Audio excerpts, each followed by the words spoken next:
ஒரு அழகான கிராமத்தில் ரவி என்பவன் வாழ்ந்து வந்தான். ஆனால் இந்த சின்ன வயசுல எனக்கு பணத்து மேலே ரொம்ப ஆசை. ஒரு முறை ரோட்டில் நடந்து போயிட்டு இருந்தான். நடந்து போயிட்டு இருக்கும்போது ரோட்டில் ஒரு பணப்பெட்டி இருந்துச்சு. அதை அவன் பார்த்தான். பார்த்துட்டு அவன் சொன்னான், இந்த பணப்பெட்டியை யார் போட்டிருப்பா ரோட்டில்? இந்த காலத்தில் பணம்னா பணமும் எந்திக்கும்னு சொல்லுவாங்க. அப்போ எப்படி இந்த ரோட்டில் இப்படி இவ்வளோ பெரிய பணப்பெட்டி கிடக்கும்? யாராவது வாராங்களாம் பார்ப்போம், இல்லைன்னா நம்மளே எடுத்துகிட்டு ஓடிடுவோம் அப்படின்னு சொல்லிட்டு திரும்பி திரும்பி பார்த்தான். ஆனால் யாரும் வரல. அவன் உள் மனசு சொல்லிச்சு, பணத்தை எடுக்காத ரவி, பணம் ஒன்றை இல்லை, இது அடுத்தவங்களுக்கு.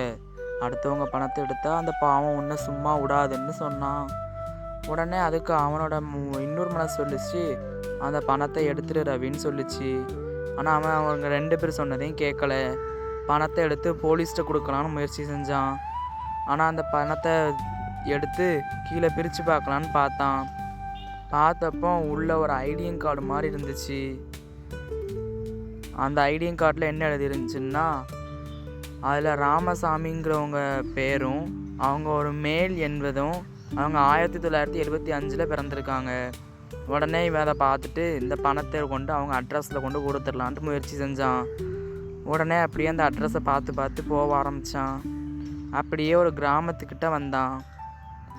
அதில் ராமசாமின்னு வெளியே ஒரு வீட்டில் பேர் எழுதி இருந்துச்சு. உடனே அந்த வீட்டில் போய் ஐயா ஐயா அப்படின்னு சொன்னான். உடனே உள்ளேருந்து ஒரு குரல் கேட்டுச்சு, உள்ளே வாங்க. உடனே அவன் உள்ளே போனான்.